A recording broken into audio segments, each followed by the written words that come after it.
Palestra. Obrigado. Boa noite a todos. Que a paz de Jesus esteja conosco mais uma vez. Quero iniciar agradecendo a confiança que esta casa me tem proporcionado e dizer que, em termos espíritas, esta casa foi a primeira, em 2009, a publicar um artigo meu, quando eu estava morando na Itália, e tive a grata oportunidade de conviver com Divaldo Pereira Franco, e ele me autorizou a escrever um artigo que na época recebeu o título de O Paulo de Tarso dos Nossos Dias. Essa demonstração de carinho e confiança, naquela época que me foi proporcionada pelo querido Aparecido Belvedere e sua esposa Laodiceia, serviu de impulso, porquanto, assim que a Revista Internacional do Espiritismo publicou esse artigo, lá na Itália mesmo eu comecei a escrever o meu primeiro livro. 3 anos depois, em 2012, veio a publicação da primeira obra. Mas a minha emoção vai um pouco mais longe. Nesse momento que nós nos aproximamos do centenário da Revista Internacional do Espiritismo, não posso deixar de me lembrar da primeira vez que eu entrei em Matão. Vim acompanhando o Richard Simonetti, fizemos uma palestra numa praça, parece que havia um teatro ali. Trouxemos um trabalho de pictoriografia e no embalo do Richard eu conheci o seu Cunha e encontrei aqui no Clarim o Jô, responsável por várias capas de livros, colaborador desta casa. E agora eu estou, já há algumas semanas, trabalhando em cima de uma ideia que espero se corporifique numa homenagem que pretendemos prestar tanto a RI, pelo seu centenário, como principalmente para esse apóstolo, esse missionário, Caiba Schutel, que tanto fez pelo Espiritismo no Brasil e por esta cidade. Mas se eu for me alongar nessas reminiscências, eu não faço palestra hoje. Então eu queria dizer a vocês que eu estou gratificado. A companheira que me apresentou citou a quantidade de obras que eu já escrevi, algumas ainda estão sendo analisadas, mas é a primeira obra minha que é publicada fora de Bauru. E para mim isso é um motivo de muita alegria, de reconhecimento. O Marquesan me pediu para não fazer nenhum spoiler, mas eu vou citar para vocês alguns dos títulos e vou comentar rapidamente alguns deles, mas sempre deixando ali uma dicasinha, uma curiosidade, para que vocês se interessem em ler o livro. A Irresistível Força do Amor, esse título surgiu de um trabalho que Richard Simonetti desenvolveu, uma história, e com a permissão dele, eu transformei em artigo. E vocês vão notar, pela rápida narrativa que eu vou trazer em torno da história, como realmente nós somos brindados pela espiritualidade, como nós somos acompanhados e recebemos a ajuda para que possamos continuar com a luta aqui de engrandecimento dos nossos espíritos. Assim, começo o livro falando sobre os apelos do coração. Conto depois uma história que consta de um livro de um autor que Richard Simonetti respeitava muito, de Campinas, Mário Tamassia. Ele escreveu uma obra intitulada A Mãe que Desistiu do Céu. E eu pensei desse livro uma história assim maravilhosa. Falo neste livro também sobre os professores. Falo sobre o casamento.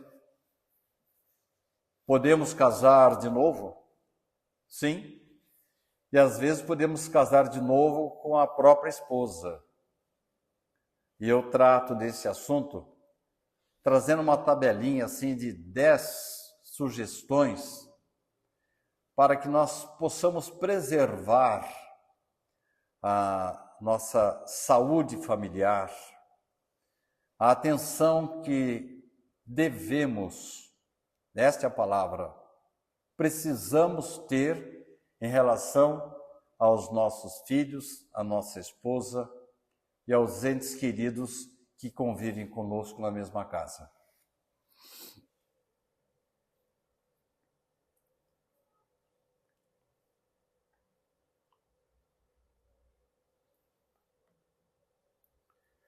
Falo também sobre as mensageiras do amor. Cada título de capítulo é uma pergunta. E uma das perguntas que eu faço é esta: saber ouvir também é amor? Enfim, todos os capítulos giram em torno do amor. E eu quero começar falando para vocês por que eu escolhi esta técnica de perguntas e respostas. Só que as respostas não são curtas.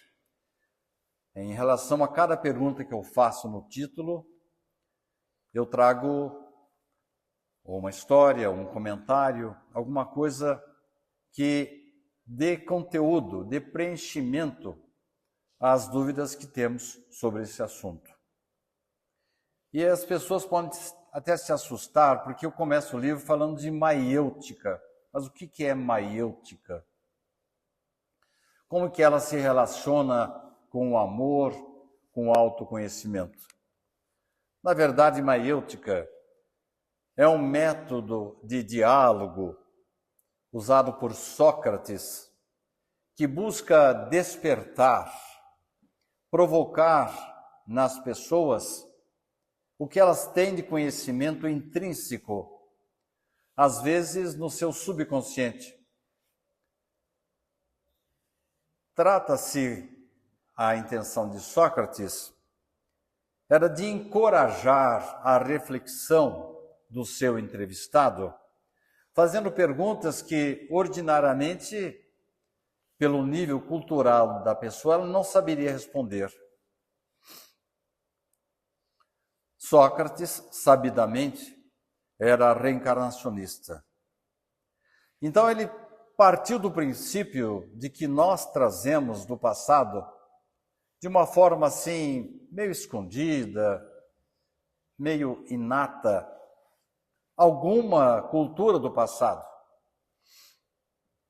E ele fez uma experiência.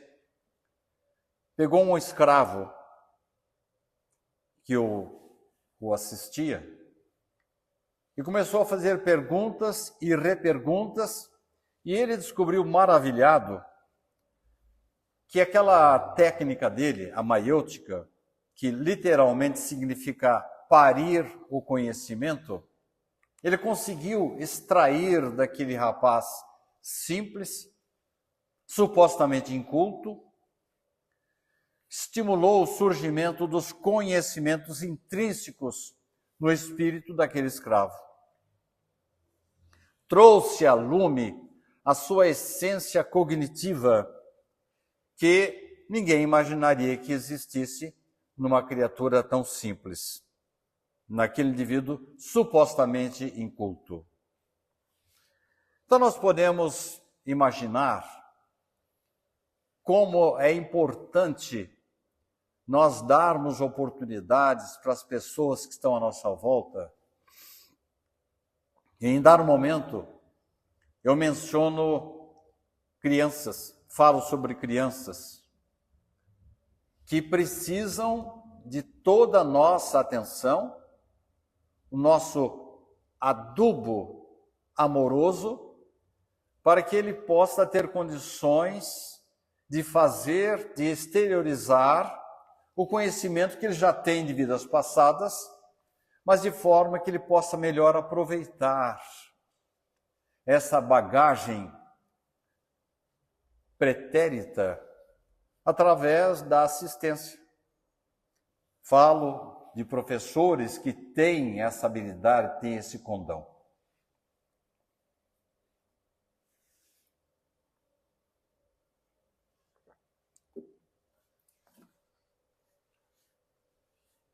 Como é que foi a história de Lauro e Cássia? Será que ela pode nos trazer alguma pista para dizer como funcionam os apelos do coração? Assim que Lauro e Cássia se conheceram, já souberam que eram feitos um para o outro. Pretendiam se casar, mas, infelizmente, aquilo que era um amor autêntico foi interpretado pela mãe de Lauro como sendo uma união de uma aproveitadora que estava de olho nos bens dos pais de Lauro. Ela alegou diferenças sociais e coisas mais, e infelizmente chegaram a um impasse. Ou você fica com ela ou você fica comigo. E já vou avisando que vou deserdá-lo. E Lauro não teve dúvidas. E depois de algum tempo, escolheu uma igrejinha bem discreta, casou-se com Cássia, casamento que naturalmente não contou com a presença da sua mãe.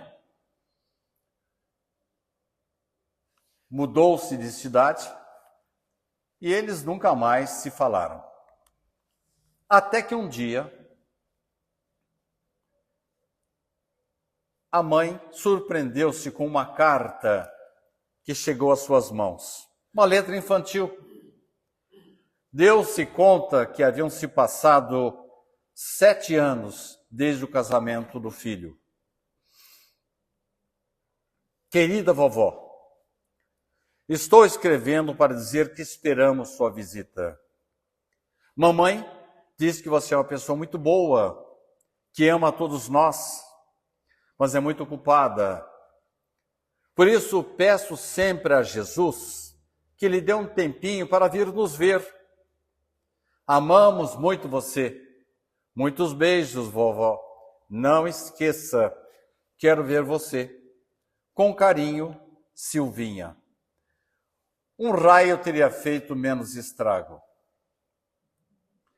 Eis que, dias mais tarde, quando Lauro, Cássia e Silvinha estavam fazendo o seu evangelho no lar, alguém bate à porta. Silvinha deparou-se com uma senhora sorridente com vários presentes em suas mãos. Olá, Silvinha. Estou aqui, atendendo o seu pedido. Vovó? Sim, minha querida, sou a sua vovó. Matilde, este era o nome dela, desarmada, abraçou a neta e o filho.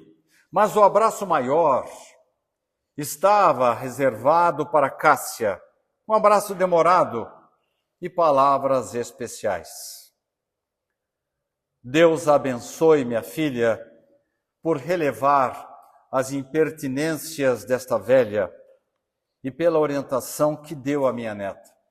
Ela percebeu que mesmo passado o tempo, mesmo com a distância, em nenhum momento Cássia deixou de falar bem da vovó de Silvinha. E ela tinha esse abraço carinhoso, reconhecido, agradecendo aquela oportunidade de reconciliar-se. Vou parar por aqui para evitar o spoiler e vamos passar para um outro tema que nós tratamos no livro também. Como a doutrina espírita encara a ideia do inferno e da reencarnação?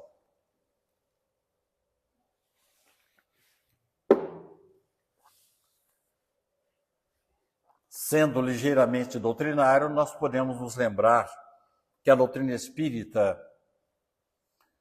foi muito combatida à época de Allan Kardec, porque ele estava trazendo uma novidade, a de que não existiam as chamadas penas irremissíveis. E como todos nós sabemos, muitos sacerdotes inescrupulosos aproveitaram-se desse inferno eterno para vender indulgências. Não é à toa que Allan Kardec teve um trabalho danado, porque ele foi combatido com muita veemência pela imprensa, pelas pessoas que achavam que não tinha cabimento surgir uma nova religião, a que existia já era o suficiente. Foi combatido pelos materialistas e às vezes até por pessoa das hostes espíritas. Mas especificamente porque se deixava de existir aquela ideia absurda que contraria o Pai generoso que Jesus descreveu, e não bate a ideia do inferno ou mesmo do céu eterno com a generosidade de um Pai amoroso, complacente, descrito por Jesus. A doutrina espírita vem para substituir esta noção de inferno eterno por um processo de aprendizado e melhoria contínua. Uma senhora tinha um filho que aos 12 anos começou a usar drogas. Aos 15 ele estava no crack. Aos 16 estava no tráfico. Aos 20 começou a fazer sequestros. Um rapaz frio, calculista, matava, não tinha sentimentos, morreu no embate com a polícia. Segundo as religiões tradicionais, este rapaz foi para o inferno.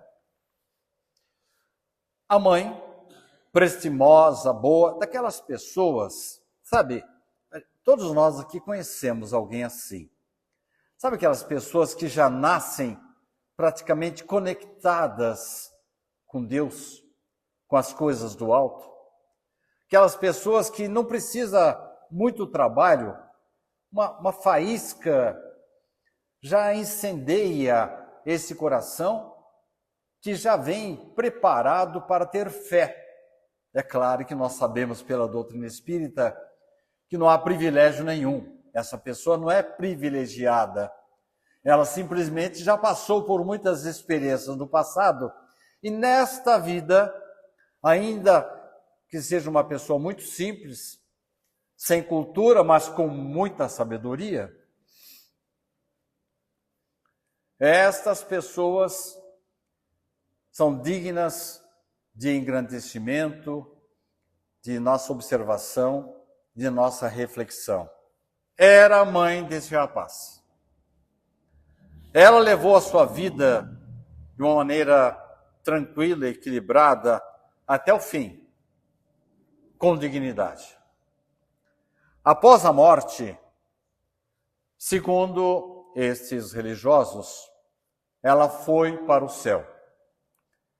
Agora eu lhes pergunto, chegando ao céu, o que vocês acham?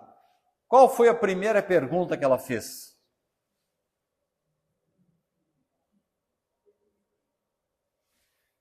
O que vocês acham?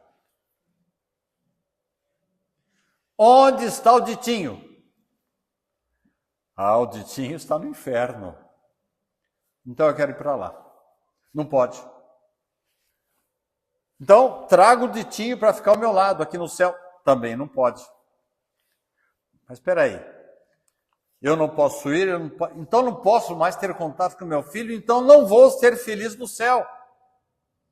Porque sem estar ao lado do meu filho, não serei feliz. Aí surge a grandiosa revelação espírita para dizer assim, Ditinho está realmente numa região meio complicada, ele aprontou demais. E a senhora pode até fazer alguma visita, ele não vai ver a senhora, não vai perceber a sua presença, mas a bondade de Deus jamais falha. A senhora tem méritos para rever seu filho. Seu filho não pode vir para o paraíso. Nem a senhora pode permanecer no lugar que ele está. Mas vocês poderão se reencontrar novamente. Olha só, minha gente. Olha a doutrina consoladora que Jesus permitiu que Kardec codificasse para simplesmente trazer Jesus de volta para os tempos atuais. Mas de que forma que eu posso, então, rever meu filho? A senhora terá uma nova oportunidade. Vai renascer, vai se preparar e vai poder receber o Ditinho de volta como seu filho. Mas tem um detalhe. Mesmo tendo uma nova oportunidade de vida, o seu filho vai ter algumas dificuldades. Como assim dificuldades? Sabe o que é? Ele comprometeu-se muito na sua mais recente encarnação. Então ele vai precisar de alguns elementos assim de contenção. Não vai poder sair de casa, vai viver sob o seu amor, para assimilar o seu amor. E, quem sabe, assimilando o seu amor e depois tendo melhores condições, ele passe a seguir os seus passos. E nós sabemos, né? Que a vida, nós na vida, caminhamos, porque existe uma frase que diz assim, a semeadura é livre, mas a colheita é obrigatória. Minha esposa achou um texto esses dias, ela falou, a semeadura não é livre não. Todos nós nascemos com uma espécie de saco nas costas. Este saco está cheio de sementes. E à medida que nós vamos andando, há um buraquinho ali nesse saco, nós vamos espalhando sementes. E como nós ficamos girando em círculos, e esse texto sutilmente refere-se à reencarnação, vai depender de que tipo de semente nós estamos ainda inconscientemente, ainda sem perceber, involuntariamente, nós estamos semeando. Ué, mas como que eu vou saber se a semente que eu estou trazendo é boa ou não é? Ah, isso é fácil. Basta você observar que tipo de colheita você está tendo das suas andanças anteriores, do círculo anterior por que você passou. Se você encontrar apenas espinhos, obstáculos, problemas, é porque você não selecionou bem essas sementes. Este vai ser um indicador, uma maneira de você perceber que precisa trocar as suas sementes. Vá lá dentro do seu saco e selecione melhor e passe a colocar ali sementes de frutos, de flores, porque na sua próxima andança por aqui, você vai encontrar uma estrada florida. Esta é a proposta que a doutrina espírita nos apresenta, e é algo assim factível, desde que nós estejamos realmente interessados em trilhar o caminho que o Senhor nos propôs. Então, a semeadura não é livre não, porque a gente caminhando por esta vida, fatalmente nós vamos semear alguma coisa. Caberá a nós mesmos examinarmos com calma o que nós estamos encontrando. Eu estou encontrando muita dificuldade, problema conjugal, no emprego profissional, financeiro. Então, olha, tome cuidado que se você continuar com essas mesmas sementes que estão aí, essa dureza vai continuar. Então, imediatamente, substitua estas sementes, para que numa próxima oportunidade você possa encontrar um caminho melhor. Diz o Dr. Sérgio Felipe, referindo-se a essa história, que isto é a bondade de Deus, é a bondade da natureza divina. Se uma criança numa escola tem a oportunidade de recomeçar, passar de novo, para reaprender, por que será que a natureza divina será menos misericordiosa? A natureza divina é muito mais sábia, é absolutamente sábia, e nós, relativos, nem conseguimos ainda compreender aquilo que é absoluto. A reencarnação, caros irmãos, é produto do amor que Deus tem por nós. Nos dá condições suficientes para que possamos ter realmente a oportunidade de uma vida boa. Mas como vida boa? Nós não estamos no mundo de expiações e provas? Sim. Mas mesmo neste mundo de expiações e provas, Kardec, em O Livro dos Espíritos, nos alerta que é possível, sim, ser feliz de uma forma absolutamente relativa. Não vamos encontrar a felicidade definitiva neste globo, neste plano, mas é possível minimizar as nossas dores. De que forma? André Luiz nos fala disso ao fazer uma metáfora bem interessante.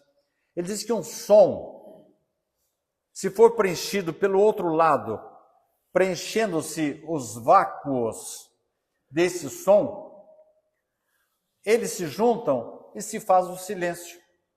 O que ele quer dizer com isso?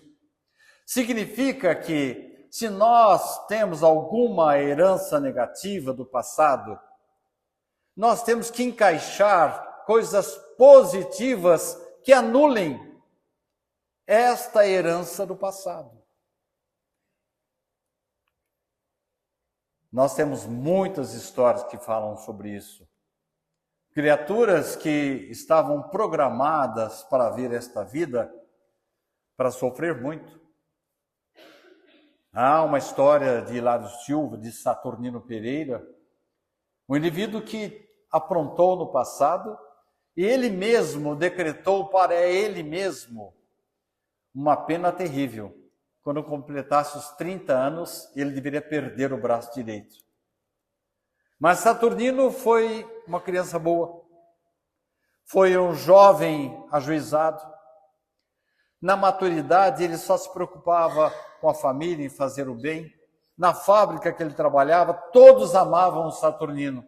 E assim, quando ele, acidentalmente, trabalhando com uma máquina, sofreu um corte, aliás, a mão dele entrou inteirinha na máquina, todo mundo correu para acudir o Saturnino.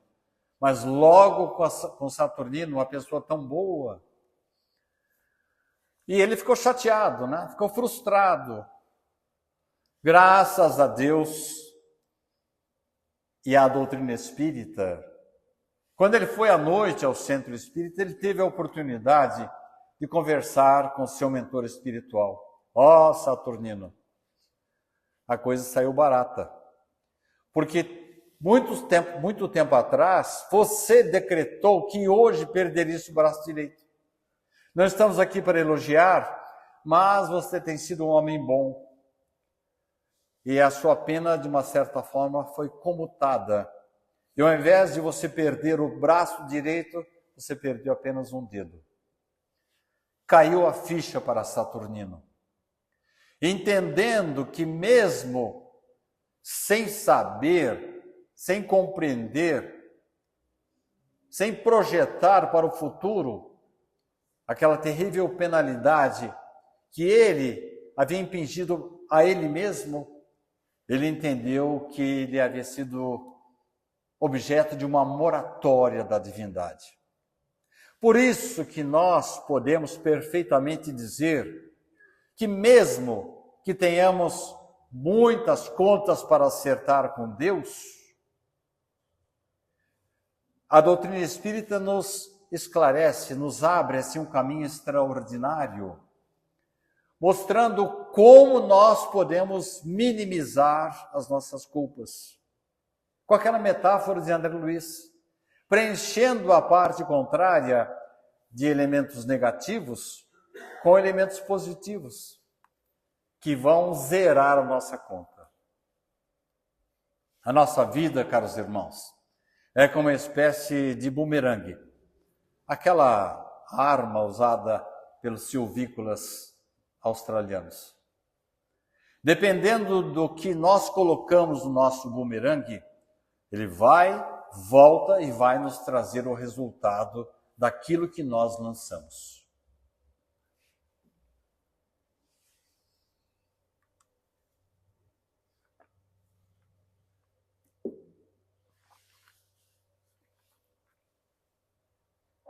Além das mais de 400 obras que Chico Xavier produziu, Chico ainda dava-se ao trabalho de desenvolver uma atividade benemérita. Numa certa ocasião, mesmo com todas as suas dores, mesmo com as perseguições, as injustiças, os insultos, as pessoas até perguntavam: Chico, como é que você conseguiu sobreviver a tudo isso? E ele respondia: graças ao meu guarda-chuva. Ninguém entendia nada. Certa ocasião, quando ele estava voltando de um serviço assistencial, uma senhora que o estava acompanhando disse assim: Chico, que delícia, eu estou me sentindo muito bem, estou me sentindo recompensada depois que fizemos nosso trabalho de hoje. Uma sensação maravilhosa. E não é assim que acontece com a gente mesmo? Quando a gente cumpre a tarefa da gente, vai atrás de uma pessoa para tentar auxiliá-la, quando surge a oportunidade de dar a mão à pessoa que está passando por um problema, depois não vem aquela sensaçãozinha agradável do dever cumprido? Foi o que estava acontecendo com essa senhora. E o Chico respondeu assim: ah, minha filha, este serviço é o meu guarda-chuva. É a minha cobertura espiritual. os ancestrais desses pobrezinhos a que estamos dando assistência,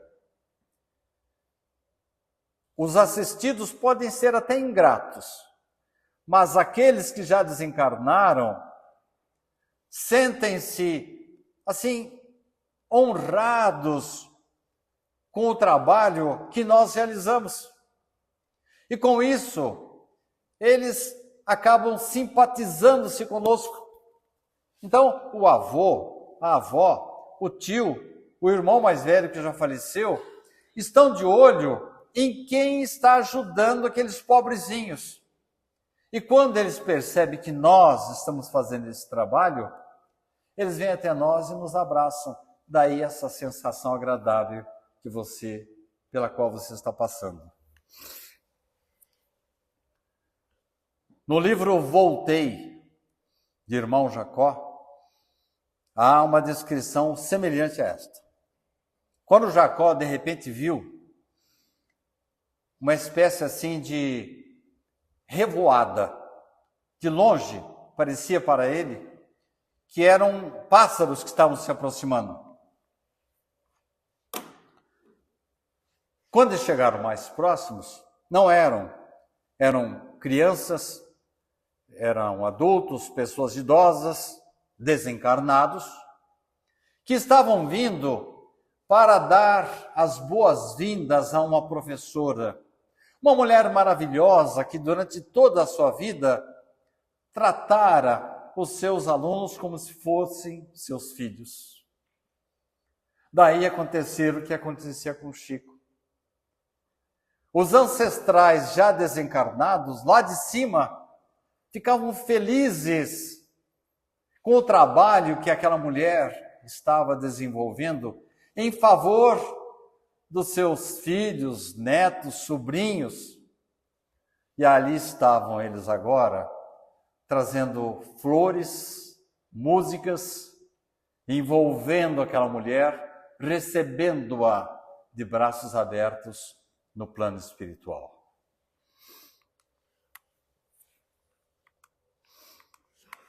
Que absurdo! Amar o inimigo? Ser amigo de um estuprador? Ensina James C. Hunter, no livro O Monge e o Executivo, que há uma crise de paradigmas em torno do perdão. Mas essa crise, descreve ele no livro, deve-se à má interpretação das palavras de Jesus. O Novo Testamento, que foi escrito originalmente em grego, a palavra amor é escrita de várias formas. Existe o amor eros, o amor estorgé, o amor philos e o amor ágape. O amor do Cristo em relação a nós e o perdão que Ele espera que venhamos a dar ao nosso desafeto ou inimigo é o amor ágape. É o amor incondicional, traduzido não pelo sentimento, mas pelo comportamento do indivíduo. Não propriamente pelo sentimento, porque ninguém manda no sentimento. Eu tenho 4 filhos. Quando a minha segunda filha, mais nova, naturalmente, do que a primeira, ela agredia muito a irmã mais velha. E a mais velha não reagia. E eu chegava para essa segunda aí, você precisa gostar da sua irmãzinha. Bom, só porque eu falei, ela passou a gostar da irmã. É claro que não. Quem que manda no sentimento de uma pessoa? Então, Allan Kardec fala especificamente nesse assunto, dizendo que não se espera que você tenha a mesma ternura, a mesma confiança em relação a uma pessoa que lhe fez mal, ou ainda continua fazendo mal, Não se espera que você tenha o mesmo carinho que você tem pela sua mãe, pelo seu avô, pelo seu filho, pela sua esposa. Mas Jesus não estava querendo dizer que não devemos fazer de conta, que nós devemos fazer de conta de que as pessoas más não são más. Ou que devemos estar bem perto de pessoas indignas. Não é isso. O que ele queria dizer é que o nosso comportamento não deve se igualar àquele que nos agrediu. Senão, como diria minha mãe, que vantagem Maria leva? Se o meu comportamento está sendo igualzinho ao do outro. Em outras palavras, amigos e irmãos, muitas vezes eu não consigo controlar o meu sentimento, mas eu posso controlar as minhas ações, as minhas atitudes. Posso manter o meu respeito em relação a outra pessoa, mas eu posso sim me controlar como me comporto em relação a essa pessoa. Já que eu estou falando das filhas, essa segunda bravinha, uma certa ocasião, ela aprontou uma assim terrível. Daquelas que um pai fica... Eu dei uma bronca nela, fiquei bravo com ela. E ela era muito topetuda. E ela esticava o queixo para cima assim. Eu me lembro dela pequenininha, mas hoje ela... É melhor não falar a idade dela. Mas sei que eu estava muito bravo com ela. E eu vi que ela estava saindo lá dentro de casa, pisando duro. Ia passar, eu estava perto do portão, ia passar ao meu lado, ia atravessar a rua, com o rabo de olho, eu percebi que estava vindo, eu não me lembro se era um carro ou uma moto, em alta velocidade. Quando ela passou perto de mim, lembrem-se, eu estava muito bravo com ela. Para dizer a verdade, eu estava com raiva dela. Então, por causa disso, quando ela passou, eu deixei que ela se arrebentasse com o carro. Ah, vocês acham que eu fiz isso? Quando ela passou ao meu lado, eu segurei o braço dela. Ela olhou para mim, espantada, olhou para o veículo passando e voltou para dentro de casa. É isso que James C. Hunter está querendo dizer. E é isso que Jesus falou em relação ao amor ao inimigo. E é isso que Kardec fala em O Evangelho segundo o Espiritismo, que nós, às vezes, não podemos controlar o sentimento, mas podemos controlar as nossas atitudes, o que vamos fazer em relação à pessoa que nos agrediu e às vezes pode estar até agredindo, no chamado juridicamente de crime contínuo.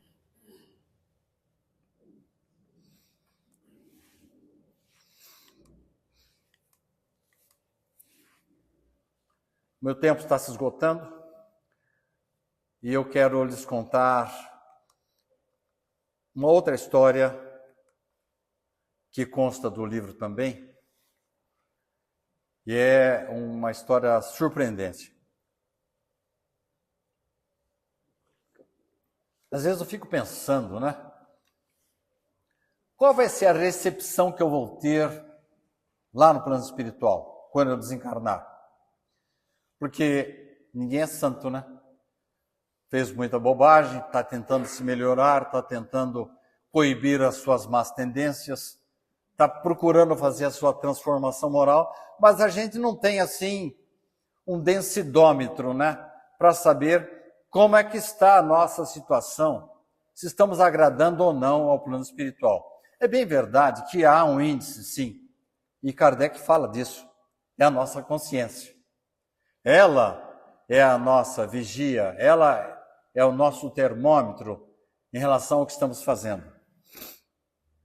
Mas é bom a gente, como diria meu avô, colocar as barbas de molho e preparar-nos devidamente para o retorno à espiritualidade.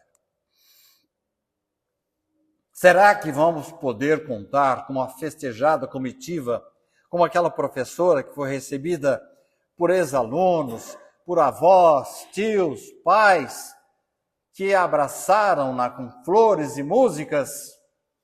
Acho que é pedir demais até, né?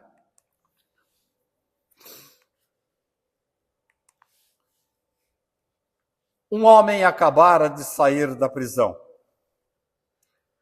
No ônibus que ele viajava de Nova York para a Flórida, havia muitos jovens, uma algazarra natural de jovens, cantando, brincando, dançando, gritando.